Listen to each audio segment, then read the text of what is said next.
Okay, so good day everyone. I am Cherise Timbalan. So now let's continue to discuss about the 16 sutras. So let's go to the 11th sutra, which is the Shisaniyan Kanakramena.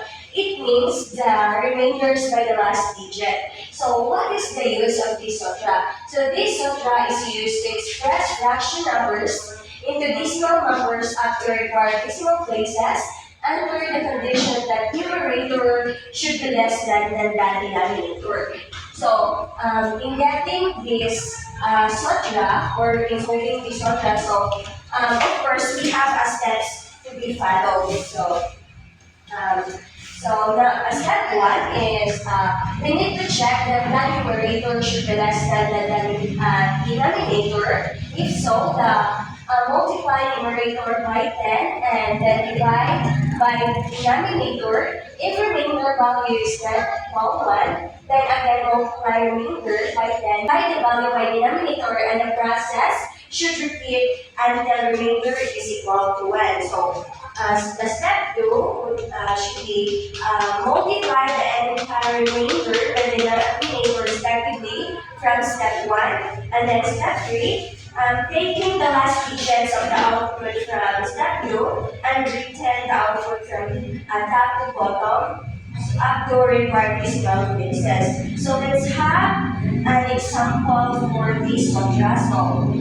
For example is 2 divided by 7. So, di ba, hindi ko lang kanina sa akong ibasa ng definition is, it should be that our denominator should be, mas dako siya dapat sa atong numerator to check. So, for step 1, kinahanglan na doon i-multiply at the numerator by 10 and then let's divide it by 7.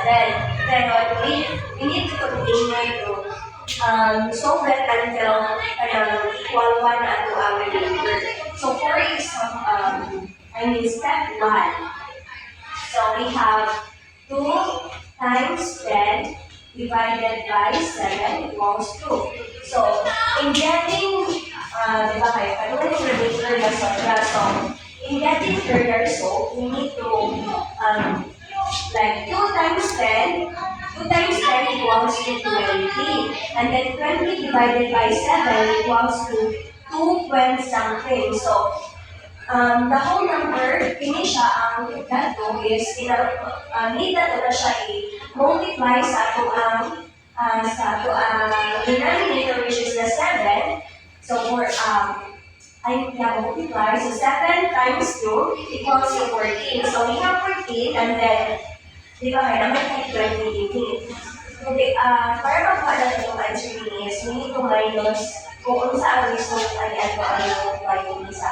7 times equals to 14 and then 20 minus 14 equals to 6. So atong answer ni is 6. So ina na siya pagkuha sa answer din. So, let's clear up this. And then, wala pa rin siya ni-equal sa wala itong answer here. So, ato i-continue na din ako na ito pa. So, we have 6. Kami na po na ito ang limon na number na ito. So, 6 times 10 divided by 7. So, we have, this is 60 divided by 7. So, let's use calculator. Okay, so 60 divided by 7 equals to, actually 8 and 8 times 7, right? 8 times, so, ako na siya, di ba kayo na? 8 gayon, there are kanang 8 kabuok 7 sa 60 na kanang function. Then at i-multiply sa 7 ang 8, the answer is 56. So, dapat siya remainder na 4. So, kaya wala ko na siya ni-equal sa 1, i-continue na siya na ang lang. So, we have 4 here. Multiplied by 10 and then divided by 7 equals to, so we have 4 times 10 equals to 40. 40 divided by 7 equals to 5. Then, 7 times 5 equals to 35. So, naatay remainder na 5. So, kaya wala pa man siya equal sa 1. So, let's continue to solve. So, we have 5 here, multiplied by 10, and then divide by 7 again. So, we have 5 times 10 equals to 50. There are 7 na kanang 7 sa 58. So, then 7 times 7 equals to 49. So, ang remainder is 1. So, mauna. So, kaya last naman na to is the 1. Then, wala na ito ang answer sa atong step 1. Pag wala pa na nakalita by step 2, ingon siya sa step 2 that we should multiply the entire remainder with the denominator respectively from step 1. So, kanya ito ang mga remainder din nga na makuha is ginamit pa rin nato nga i-multiply by our denominator which is the 7. So, we have our step 2 here. So, we have 6 times 7. We have 4 times 7. 4 times 7. 5 times 7. And then 1 times 7. 6 times 7 equals to 42. So, we have 42 here. Then 4 times 7. 28. And then we have 5 times 7 equals 35. And then 1 times 7 equals to 7. Then, so, nag-get na itong answer for our step 2. And then sa step 3, ingon siya nga, we should take the last digits of the output from the step 2 and let's write the output from top to bottom. So, binalan sa step 3 is we need to ano ang pangitaon, ang last digit din sa atong answer. So, for example, sa 42, so, that 2 is the last digit. So, wala na itong pangwaon din. Let's write it from top to bottom. So, let's have our step 3 here. So, we have the 2, 8, 5, 7. So, kanang decimal na ni atong answer din. So, we should put 0. And then, ato i-check sa calculator, isakto pa dyan siya nga 0.2857 niya ang answer. So, 2 divided by 7. So, sakto siya. Sakto lang ilang answer. So, we have 0.285714. So, hindi lang tayo stop sa 7. Let's continue. That 12 sotra. Sige, so the 12 sotra is the Sutra and Yad Bayomansyam. It means ultimate and penultimate. So this is another method used for the multiplication of two numbers where the multiplicand can be any number but the multiplier should be 12. Then only this sutra is applicable. So kani siya nga sutra is use ni siya for multiplying two numbers and then i-record ni siya nga ang multiplier should be 12. Then hindi pwede ang other numbers. So, of course, we also have our steps here para makakuha taan na sutra. So, for the step 1 is, so for example, let's have our example first, the 1,321 times 12. So this will be our multiplicand and this will be our multiplier. So we have, for the step 1, ingon siya nga, we need to insert 0 at first and last place of the multiplicand. So, kahit mauli at multiplicand, so ato rin insertan ang 0 ang first and the last. So, we have 0, 1, 3, 2, 1, 0. So, lima natin natin sa step 1. And then, for the step 2, ito siya nga, add the last digit for the second last digit, multiply by 2, and the same process is carried for all the digits in the multiplicand respectively. So, for our step 2,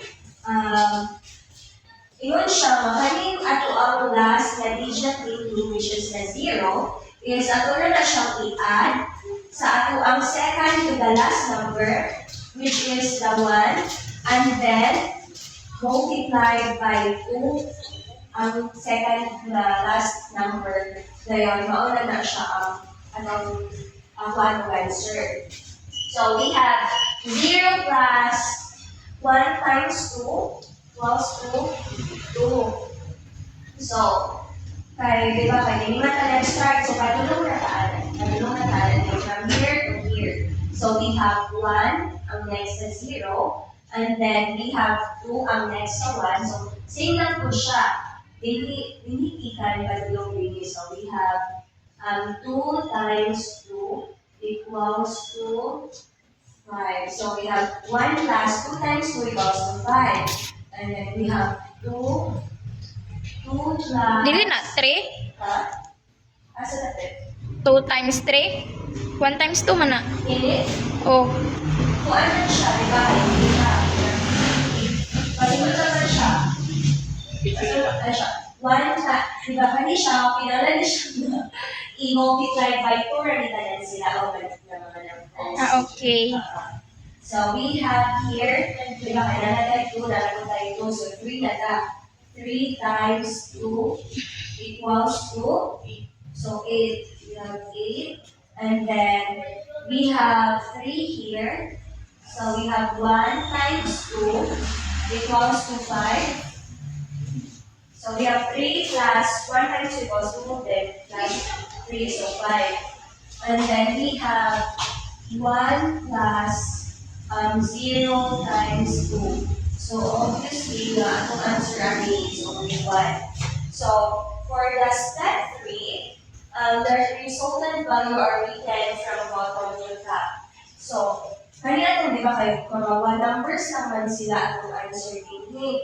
So, kung kanina sa Sotra 11 is from top to bottom, kanina siya is from bottom to top na po. So we have step 3.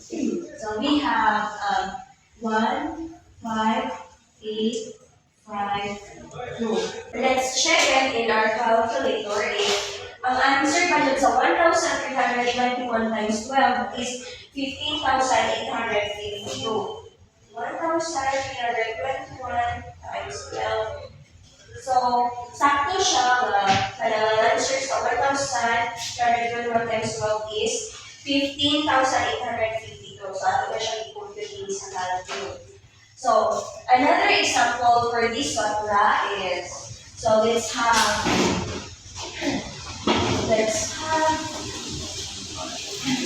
196 times 12. For step 1 again, we just need to add 0 from the first and the last. So we have 0, 1, 9, 6, and then 0. For the step 2, we should like 0 from here, 0 plus 6 times 2. Kailangan na ito siya i-multiply by 2. So we have 6 times 2 equals to 12. So muna na siya 12 din na. Okay, ang 12 plus ang 0 is still a 0. I mean 12.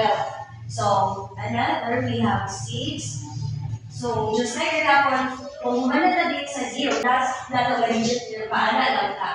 So we have 6 plus 9 times 2 equals 2, and then we have 9 plus 1 times 2, and then we have 1 plus 0 times 2. So here, sa itong answer din, 9 times 2 equals to 18. 18 and then plus 6 equals to 24. And then 1 times 2 equals to 2 plus 9 equals to 11. This is, so literal na 0 na 0 times 2 and then only 1 na lang. So, okay, so kung saan ba nato siya din pagkuha sa step 3 na sa first example na to is mga 1 digit na yung atong answer ka na.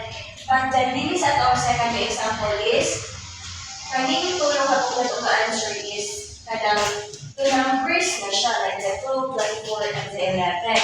So in getting the step 3 here, we just need to add from bottom to top. So for example, we have 1 plus 1 equals to, sorry. So we have 1 plus 1 equals to 2. And then 1 plus 3, 1 plus 3, 1 plus 2 equals 3. And then we have 4 plus 1 equals 5. And then copy lang ni 2. So, ang answer na to using this one sa 196 times 12 is 2,352. So, ato siya i-check sa calculator. Eksakto pa siya. 196 times 12 equals to, eksakto lang siya, 2,352. Sige, so, mauna na sa track kung i-discuss ninyo. Now, let's know if what happened during the classical period in Hindu mathematics. They have their Sanskrit there. So, what is Sanskrit? So, it is a standardized dialect of Old Indo-Aryan, originating as Vedic Sanskrit as early as 1700 to 1200 BCE. So, it is one of the oldest Indo-European languages for which substantial documentation exists. And then, so this is their Sanskrit alphabet, their vowels. So this is their A, E, I, O. And then this is their consonants.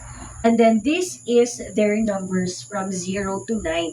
So kung sa Babylonians, sa Egyptians, wala sila nakakome up of 0. But then dinhi, sa ilahang dialect, which is the Sanskrit, they already come up with the concept of 0. But the question there is, how did they come up with the concept of 0? So, ato sang latawan, so they have their 0 is the shunya, the 1 the ika, the 2 is the vow, the 3 the traya, the 4 the katvara, the 5 the panka, the 6 the sat, the 7 the sapta, the 8 the asta, and the 9 the nava. So there are two Indian mathematicians who has the concept of 0. These two mathematicians are Aryabhata and Brahmagupata. It was Brahmagupata who named Shunya or Sunya for the Sanskrit word for the emptiness or nothingness, or it means 0. As you see, we all know that the Indian people, they have their meditation. So good lang po di ay that they have that meditation, because through that, they come up with the concept of 0. As we see, kani ilang hands here is kanang, ginatawag na siya o kanang bindi or bindo, a circle with a dot in the center symbolize the oval or kanang 0. So, pag mag-ana sila, mag-meditate sila, kani siya is maporma siya og murag 0 or the oval. And was that probably led to the use of an oval as the symbol for the Sonya. So, kani ti ay siya, kani ilang pag-meditation dayon, kini siya nga the oval is dinhi nila na come up ang concept of 0. So, gipanganlan nila og Sunya or the Shunya. They really have very brilliant ideas nga kanang through meditation, nakakome up sila sa concept of 0. So now, let's proceed to the main work of Brahmagupata, which is the Brahmasputa Siddhanta. It was shown in this book the rules for addition and subtraction with 0 and negative numbers, and division and multiplication with 0 and negative numbers. So, kaning sa Brahmasputa Siddhanta is kanang naa po ni siya mga calculation din nga gipakita.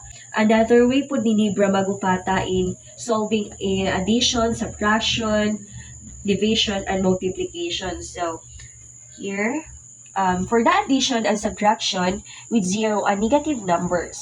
So we have, ingon siya din nga, in the way of calculation ni Brahmagupata is, ingon siya nga, when zero is added to a number or subtracted from a number, the number remains unchanged. Same lang gapon siya sa atuang way of calculation karon nga if ang zero is added to, so for example, we have 0 here, dayon ato ara siyang i-add to a number. So let's say for example we have 5.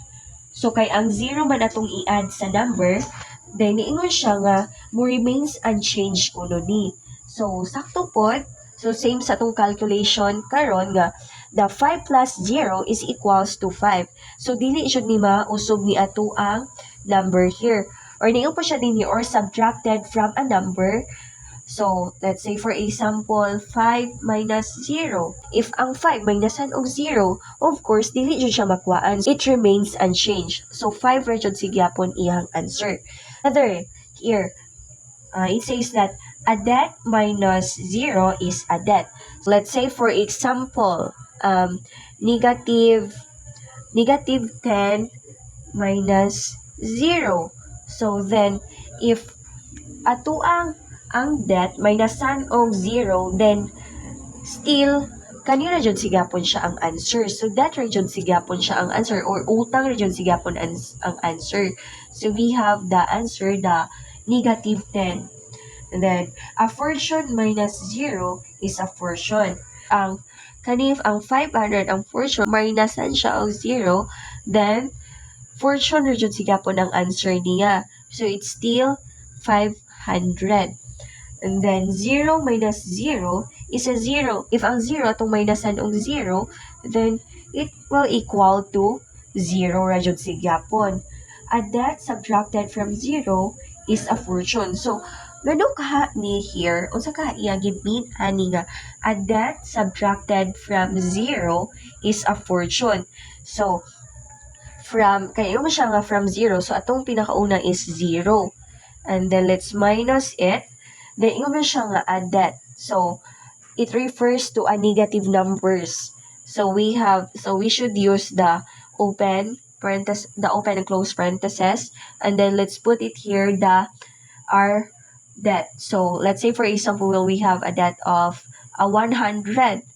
So if we are going to solve this, then we should change the ilahang sign ani. If ang negative i-multiply siya sa negative, or then mahimo na siya nga positive. So transfer na siya into 0 plus 100.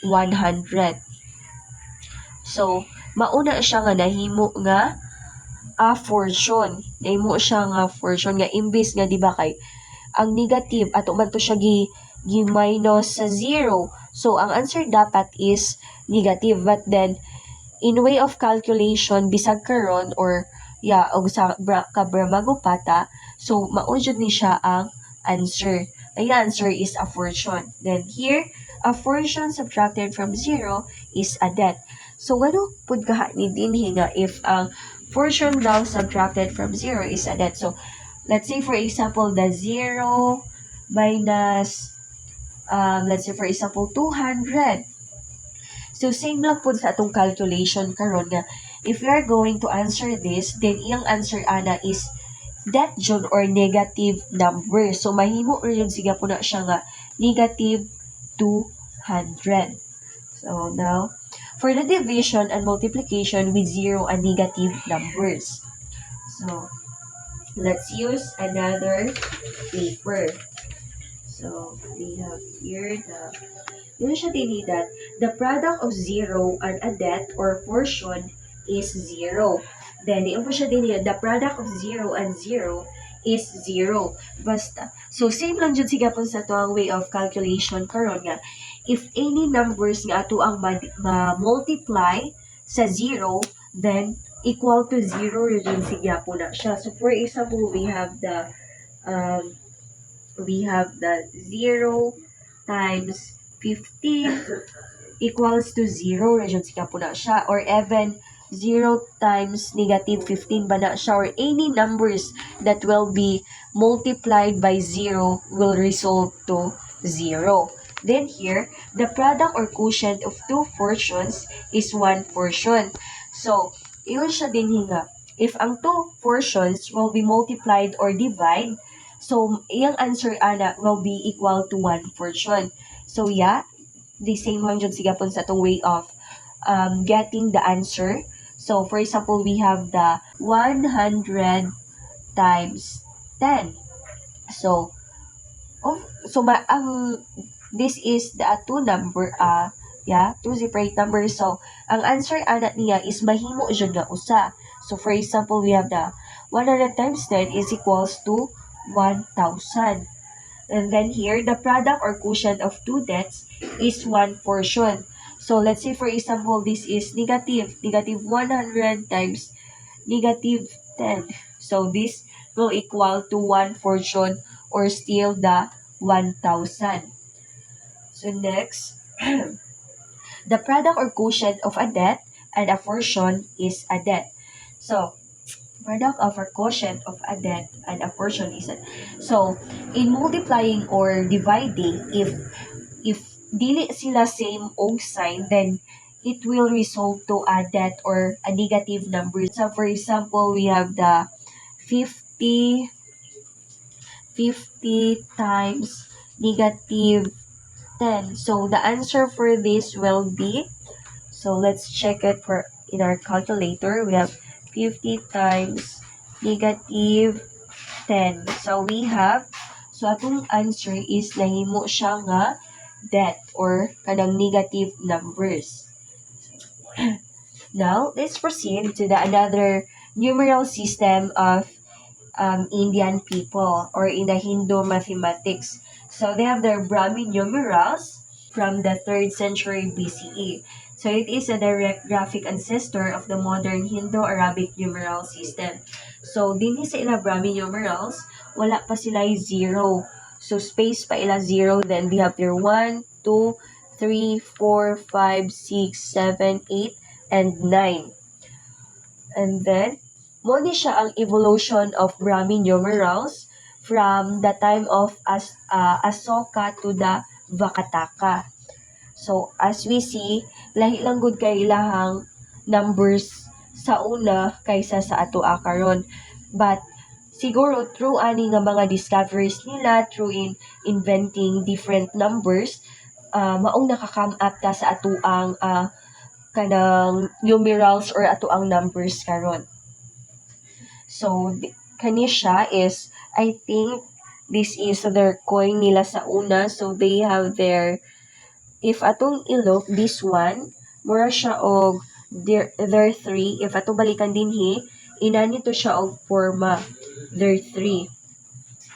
Dinhi to siya, this one, I think. And then, their 50, katong murag C. So, we have here, daan siya sa Asoka, the 50. And then, their 100, kaning mura siya og 3. So, here, hindi siya sa Nasik.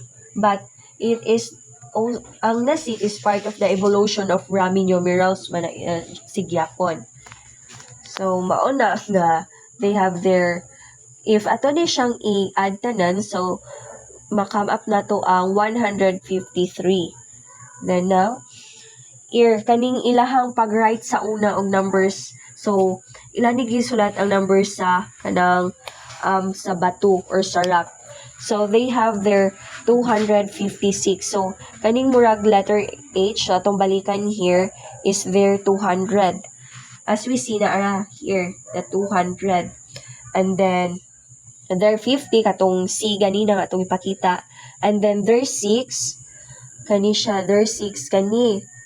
So, mura po siyang 6 sa ato karon or sa letters, kaya mura siya og kanang inga, wala na human. So, that is their 256. Then now, let's move on to the Hindu-Arabic system. So, it was composed of the 10 symbols, which is the 0 to 9. So, din sa Hindu-Arabic system na ana sila'y 0. So from Hindu to modern. So dinhi sa ilang Hindu kay gamay pa ang zero, and then pag abot sa Arabic mura siya og kanang dot, and then sa tong modern tarong na jud siya nga zero or dako na siya. So kani siya modern day Arab telephone keypad with two forms of Arabic numerals. So if ato ang lantaw dinhi sa left side is dinhi sa left side is ang ato ang modern drawn nga mga numbers kay 1, 2, 3, 4. But then in the right side is the Arabic numerals. Kani nga mga numerals, oh, this one. The Arabic numerals, there are 1, 2, 3, 4, 5, 6, 7, 8, 9. So, dako ra jud kayo kalahian atong numbers og ang Arabic numerals. And then now, let's proceed to the Bakshali manuscript. So it is an ancient Indian mathematical text that was written in birchmark that was found in 1881 in the village of Bakshali, Mardhan, near Peshawar in present-day Pakistan. So Bakshali manuscript is perhaps the oldest extant manuscript in Indian mathematics. It is consists of 70 fragile bark. So kaning Bakshali manuscript is, di ba kay na-found lang ni siya in village of Bakshali. So daghan na kay ni siya ang kanang nangawala na ani nga mga manuscript. So gamay na lang ilang nakita ani. So solving ra gapon ang naaning sa Bakshali manuscript. And then it has I think 115 ka solutions of way of solving. So kani siya is usa ni siya sa gipakita or sa ilang nakit-an nga way of solving using the or katong sa Bakshali manuscript. So as an example, here is how 3/4 minus 1/2 would be written. So inanion siya pagsulat sa una. So instead of using the minus, so ilahang i-use is this one. Di ba kay this is, if sa atuan ni Ron is this is the refer ni siya og addition, but during the katong sa Bakshali manuscript or in Hindu mathematics is it means minus. Imo nang i-minus ang 3/4 og ang 1/2. Dayon, the sign plus placed after a number indicate a negative. So basta imo ning i-place after a number ang kaninga sign, that will indicate a negative or a minus. May himo nga minus lang to a fraction. And then we have here for the compound fractions. So ang compound fractions nila sa una, ilang way of writing it is i-write lang siya kanang inanion lang siya pag-write. So ipasunod lang. So if we say compound fractions, it is composed of one whole number and one fraction. So ang whole number ani is the 1 and then the fraction is the 1/3. So inanion lang siya pagsulat, ipasunod lang the whole number din sa pinakataas and then will be followed by the fraction which is the 1/3. So and then the following, and 1 minus 1/3 is equals to 2/3 in the following way. Diba kay we have our, diba kay ato ang 1/3, 1 and 1/3 kanina is inanion siya pag right. Pag if ever ato na siya nga, pag right lang. And then pag ato na siya nga i-minus, then ma-right na siya inani nga, like dali 1, dayon 1, and the 3, then i-indicate na to din sa 3 ang plus sign, or but sa ila sa una is minus ni siya ang pasabot. And then sum of fractions such as 5/1 plus 2/1 are written using the symbol U. So dagan sila og mga symbol sa una nga ginayos to para i-symbolize sa usa ka, let's say for example the word equal, or let's say for example addition or the sum. So for example this one, so they have 5/1, dayon para ina siya nga i-plus siya ni or kanang i-add ni siya, so ilang putan og U or dayuta. Dayon, ato na siyang i-write after sa second nato nga fraction. So, inanaon siya pag-write. And then, if ato na siyang i-answeran the 5/1 plus 5/1 plus 2/1 is equals to 7. So, sa una, they're not using the word equal or they are not using the symbol equal. They use the word fa. Now, let's proceed here. Division is denoted by ba. If sa addition ganina is u or the yuta, ang ilang symbol of nga kanang i-add na sila, then if mag-divide ta, ilang gina-use is the ba, an abbreviation for baga meaning part. So, for example, we have 8 divided by 2/3. So, di ba kay, this is our 2/3. Kani siya kay, if 1 minus 1/3 is equals to 2/3. And then, divided by 8, di ba kay, we use the word ba instead of divided or the symbol.